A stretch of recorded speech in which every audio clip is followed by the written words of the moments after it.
Yeah, Speak, definitely. speaking of better options, Hmm. so a couple weeks back, I did my first thoughts on Dispatch. Daniel and I have now both finished the game, so we're going to give it our final verdicts, which may slightly disagree with each other. Yes.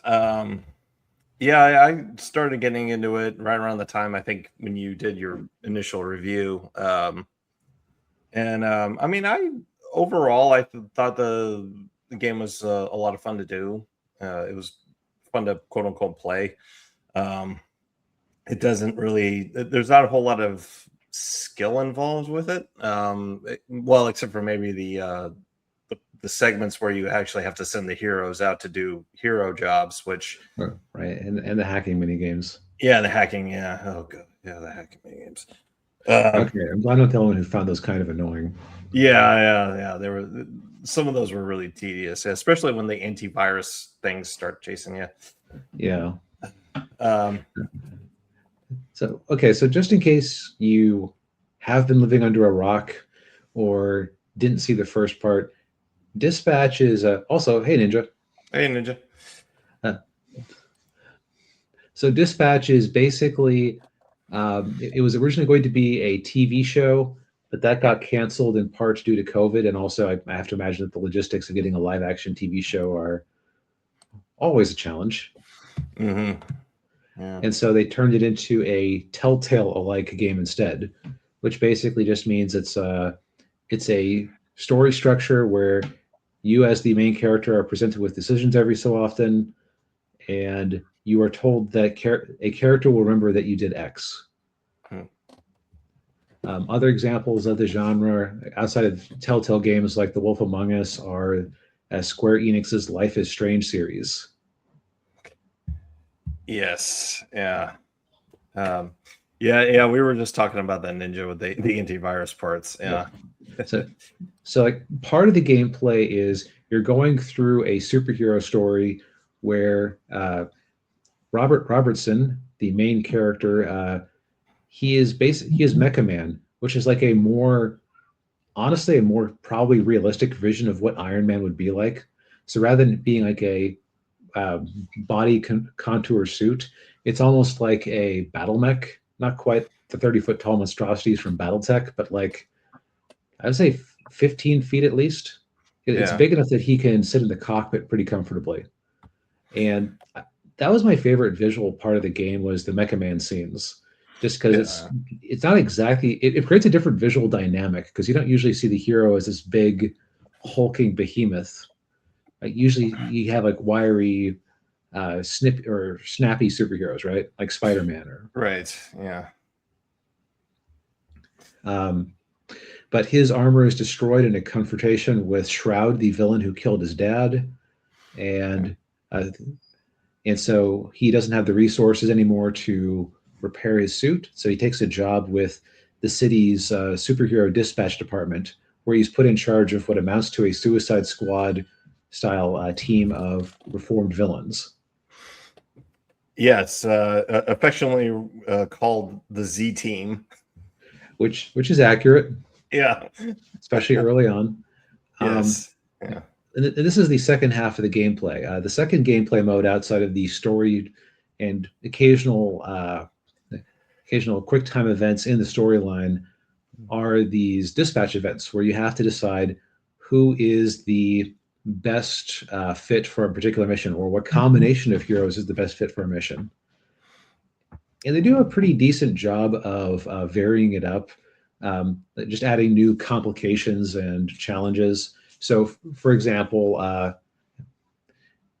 you always are having to make Sophie's choice because your heroes can only go on so many missions. Yes, which was always irksome to me.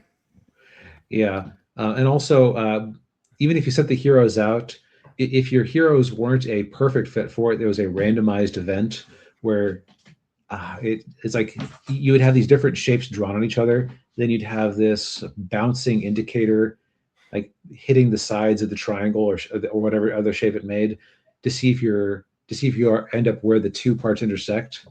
And that part, man, there were so many times I was just outside of it. Oh, yeah. Yeah, that would happen to me too. Yeah. Or later on in the game, like you'll have an event that send one of them out on one of these missions, and like no matter what you do, you're gonna fail. Right. There's some where they play against your expectations, and if your stats are too high, you run afoul of this villain group and lose automatically Yeah. in a particular attribute. And these are interspersed with these hacking missions where Robert hacks into local security cameras. They have the explanation that the whole city is basically wired up.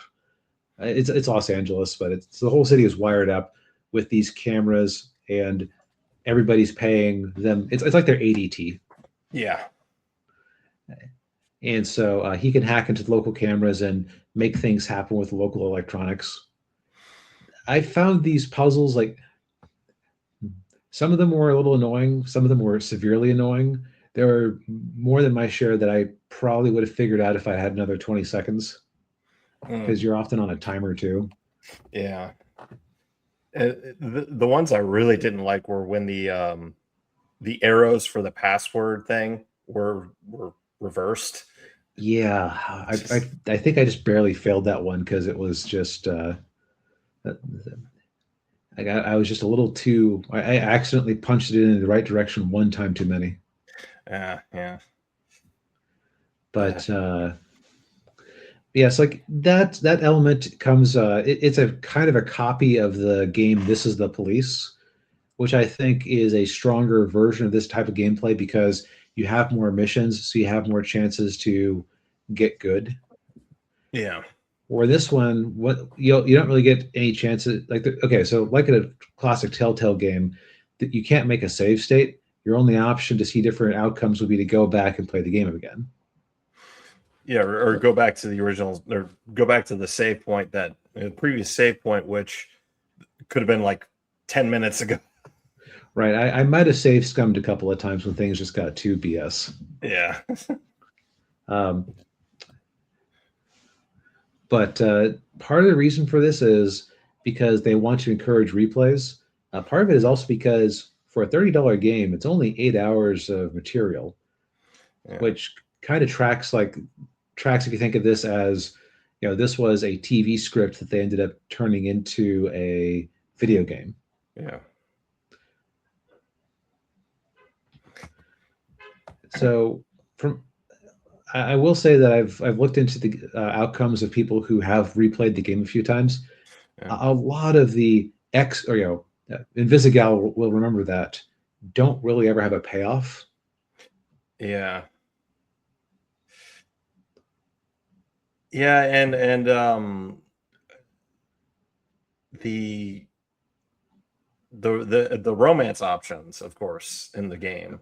Yeah. So it's funny. This is like the romance options are a lot of what drew a lot of people to the game, Yeah. and maybe I'm just spoiled by actually good dating games like Katawa Shoujo being the main example. I would put up like this is actually art. Yes, I know it's a bunch of 4chaners coming together to make a game about dating disabled people. Yeah. No, it's actually good.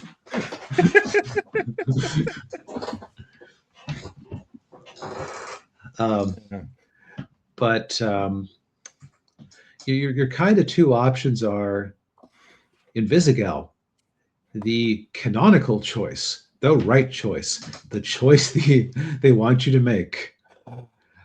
Because Daniel and I both made the same decision because we both believe in septum piercing theory, I guess, Yeah. and concluded that Invisigal coming onto us because she had a wet dream in the middle of the night and said, he's kind of cute. Sure, why not? Yeah. Thanks, subconscious. Was not exactly the thing of high romance.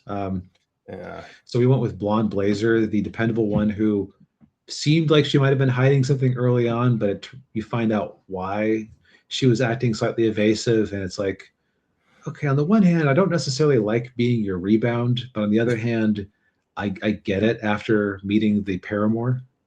Yes, Phenomena Man. Yes. Um, The, Yeah, the funny thing, yeah, the funny thing about the blonde blazer thing is if you choose to date her instead, they cut to Invisigal sitting in a movie theater looking sad because you didn't show up when she invited you. Boo hoo.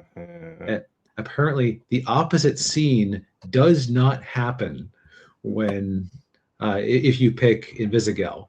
uh, hmm. Because again, Invisigal is the right option. Like clearly, you're into alt chicks who are 27 years old but have the emotional maturity of a 17-year-old. Yeah. I cannot tell you how startled I was when I found out she wasn't like 21 or something. I would have said Yeah. 19 if they didn't keep letting her to bars. Yeah. Yeah. Invisigal is a student, not a lover. Yeah. Yep. Yeah. So, but I remember that the game developers were kind of surprised that the romance was such a big focus for people. And after playing the game through, I see why they were surprised. There aren't very many scenes where it actually comes up. Yeah. Yes, it's very sparing. Yeah. Um, yeah, and of course you make other decisions, obviously in the vein of Telltale, that affect the game later on. Like at one point, you have to decide like which team member to cut and which team member to keep. Mm-hmm. And depending on which team member you choose, affects the ending. Um, which that's kind of which is an interesting bit of decision making, especially when you compare it with what other people decide. And I can't tell you how many times when I get to the end of an episode, and like more often than not, I'm in the minority. Yeah, well, it's like about 60% of people chose to date Invisigal. Um, most people cut the Batman, which Yeah, I don't get. Like, you got Moist Critical there doing his Moist Critical voice as a smarmy crypto bro villain bat. yeah, Like like a literal man bat. And like he's great. What like there's plenty of uh, are you so hard up for fan service in this game that you need to keep what's her name around? Coupe. Coupe, yes. Yeah. Uh, Who is not nearly as amusing. no. Yeah, and it just says they expect players to pick the jerk options too. Yeah. And he said, "Yeah, really, most people cut Coupe by a ridiculous margin when I was playing." I guess the statistics have balanced out since then. I guess so. Yeah. Um, yeah, and I will say the one aspect of the game I didn't like, and I do agree with you, DB, is the humor. Uh, Very middle school level humor, which I'm not a fan of. Yeah, and also it's kind of funny how they're edgy and they have a lot of double standards. Like when the succubus keeps trying to touch Robert's package in one scene, Mm, and it's like, okay, imagine if the scene was Flambe or whatever his name was, yeah. uh, repeatedly trying to touch Blonde Blazer. Would that have been a joke? No, it wouldn't have. We all know what would have happened to Flambe if he tried that. Yep. Uh, A quick meeting with human resources. yes. Um, and also like there's just so much. I would say that the humor for me had like maybe a 10% hit rate. Mm.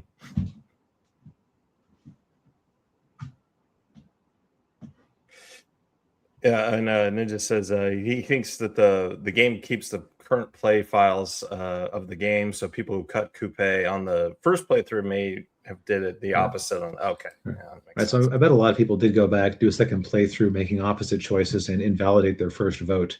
So what you might have seen with Coupe getting cut early on might have been everybody's first reaction. Yeah, yeah. Um, Now, as far as, but yeah, the humor is kind of meh. Yeah. I don't like the sailor mouth that everybody has, just because it kind of makes all the dialogue very samey. Yeah. Well, once again, they're trying to be edgy. Right. Um, the one character who it does work for is what's the name of the speed superhero? Oh, well, his real name was Chase, but I can't remember what his hero name was. Yeah. Well, regardless, Chase was by far my favorite character Yeah. because he has a cool deal where he has super speed, but it ages him to use it, which he didn't realize until it was way too late. Uh, And so now he looks, as he put it himself, Trackstar, that's it. yeah. As he put it himself, he's now a little black Einstein. Yeah.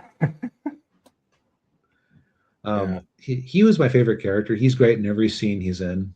Yeah. He gets to do the most heroic thing in the game. Oh yeah. Yeah. Yeah. And he gets really attached to Robert's dog Beef. Yes. Which I admit, Beef was cute, but Beef also struck me as a okay. Here's this manipulative element in the game that is just kind of expected. Yes, and it does happen. Yeah. So it's just yeah, I don't know, like okay. So getting into some spoilers for the end there Yeah. it's especially funny to me that Invisigal is totally willing to go villain again if you don't tweet her well enough and Yeah. fail her. Yeah. Yeah. Considering that Trackstar just about killed himself saving her life. Yeah. Yeah. Yeah. Well, in my playthrough, she does become a villain. Yeah, no, I've completely failed her too. Yeah. Because I'm sure I'd failed too many missions with her, but also I Yeah. cut her from the team when everybody objected. It's like I was like, objectively they're right. I did cut Coupe for less. Yeah. But also like, and they literally say that you failed her in the. It's like you and 37% of players failed Invisigal.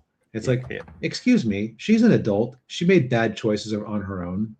Yeah. Yeah. You are not going to guilt me into liking your pet character. Yeah. Which, by the by, Invisigal actually uses a lot of the tropes or a lot of the behavioral tropes that I used with Kyo in my Magpie Wizard novels, where she's a Yeah. little awkward, uses invisibility to get out of conversations. The difference is that Kyo is 19 and is intentionally written as being emotionally stunted because she's super shy. Yeah. Whereas Invisigal is a 27-year-old woman who has no excuse. Yeah.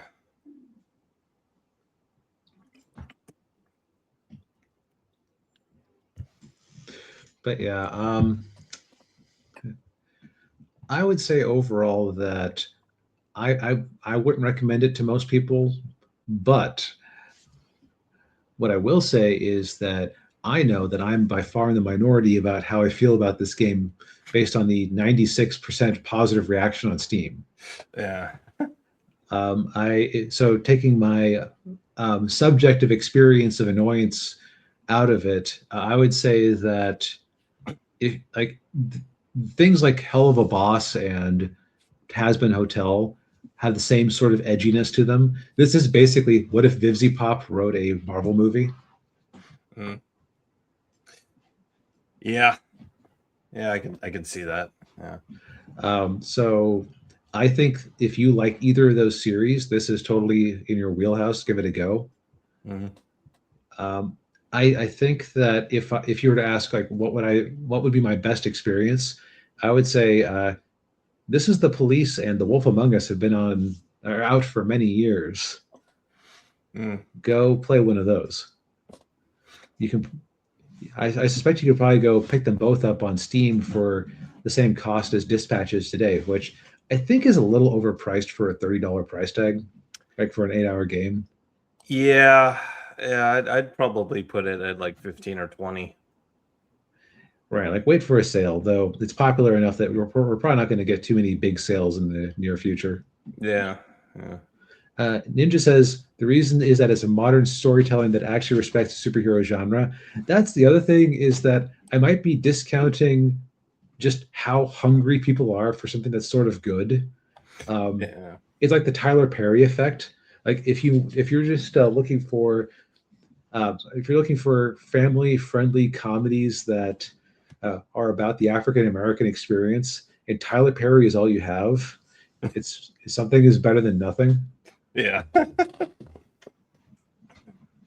Yeah. Yeah, that's true.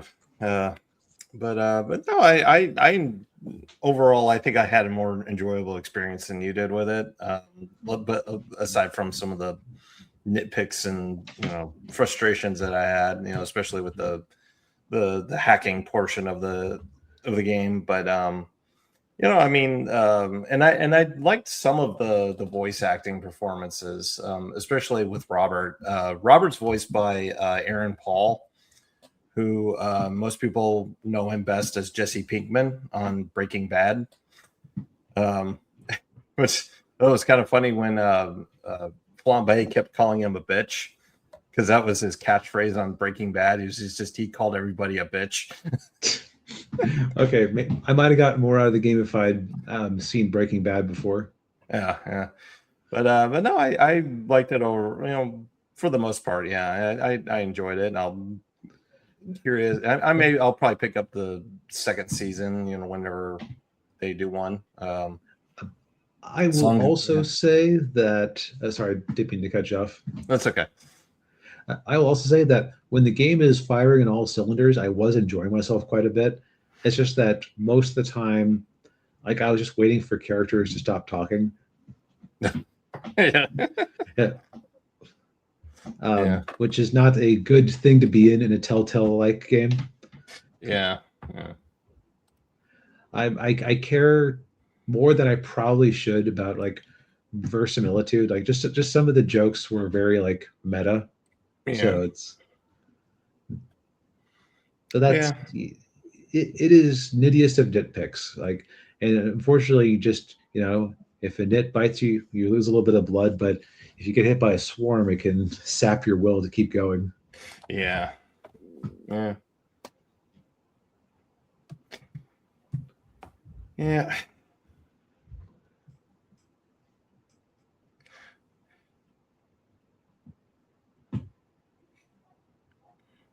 Let's see.